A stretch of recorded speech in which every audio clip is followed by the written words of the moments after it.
This is John Mulligan from Search Engine Strategies New York 2009. I'm here with Dennis Mortensen, who is new to the Yahoo team. He brought Web Analytics to Yahoo. Thank you very much. So you just wrote a book and it's called Web Analytics for Yahoo, right?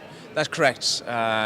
We had an independent company which got acquired by Yahoo last year in May, and we've been spending the last 8-9 months in integrating from a tech point of view and from a advertising and marketing point of view. I spent the last half year in writing a book which is called Yahoo Web Analytics. And it's coming out on Wiley in about 3-4 weeks. And so that's to help people with the new system. Why don't you give like an overview of the book?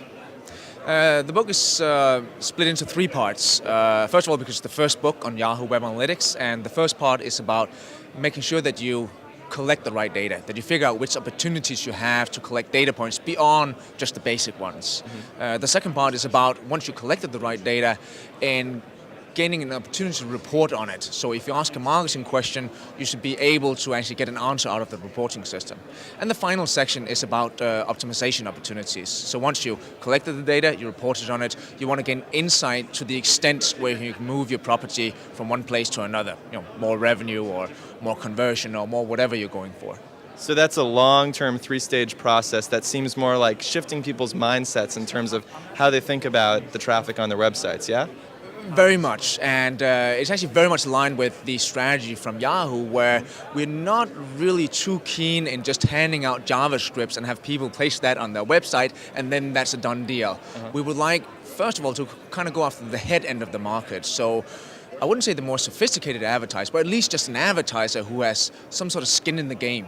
And if you have some skin in the game, just looking at neat reports is not really going to cut it. So you need to collect the right data, report on it, and gain insight so you know that the $10 or the $10,000 or the $100,000 that you spent was spent wisely.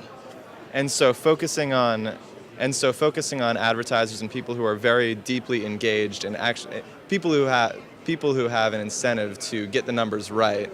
Right? Does that get a good feedback loop for you in terms of like an improvement not only of the way people use the data, but the data itself you get, given that you're operating in Yahoo properties as well? I think we have a number of opportunities with the strategy that we set. First of all, by choosing not really to service the tail end of the market, we can make the tool a bit more sophisticated. Mm-hmm. And it's not about skill sets, it's about if you go off the tail end, you have to dumb it down to some extent, otherwise you will end up killing yourself in service and support. Sure. But since we go after the head end, we can take some features and put it into the tool without being too afraid of kind of killing ourselves in service and support, because they would know how to use it. So I think that's one advantage. The second advantage is that us being a media property as at the same time as being a web analytics provider gives us an opportunity to kind of extend the data beyond what a more traditional web analytics provider would be able to do. Because if you look at a more traditional web analytics provider, all they can do, and I'm not saying that in a negative tone, but all they can do is collect data from their customers' websites. So they'll have a customer, the customer will send data to them, and they will help them report on that data, end of story. But what we can do is that we can do the exact same thing, but then we can enhance the data set simply because the sample of visitors we have coming into Yahoo properties is so large that we can give you a good idea of the type of visitors that come to your site, no matter where they're coming from. So it doesn't mean they have to come from Yahoo.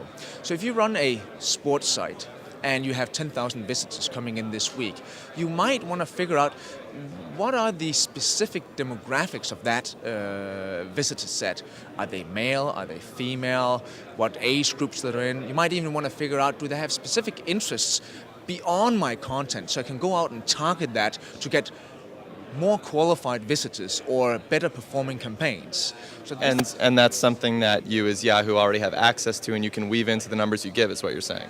This is what we're doing already for our advertisers. So we've been doing this internally. So if you come as Pepsi and want to buy into a given segment, you can buy that customer segment from Yahoo and we'll advertise as closely as we can to that given segment. But now we're kind of turning on its head and we're giving this information out to the advertiser, giving them an opportunity, first of all, to verify that whatever they buy from a campaign point of view is what they're supposed to buy.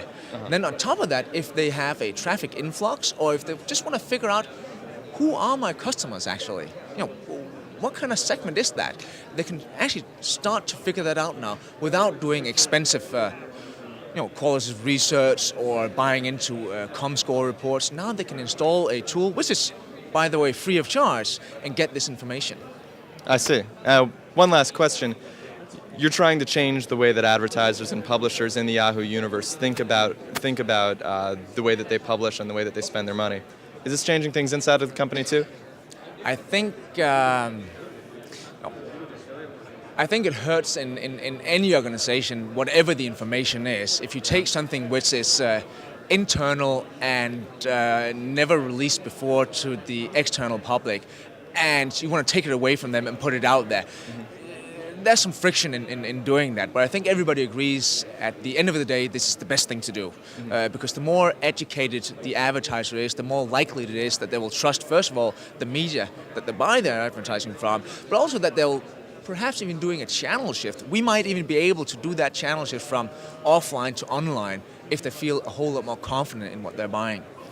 So in the end, it's good for you as well. I think it's very good for us. I think it's good on 2 points.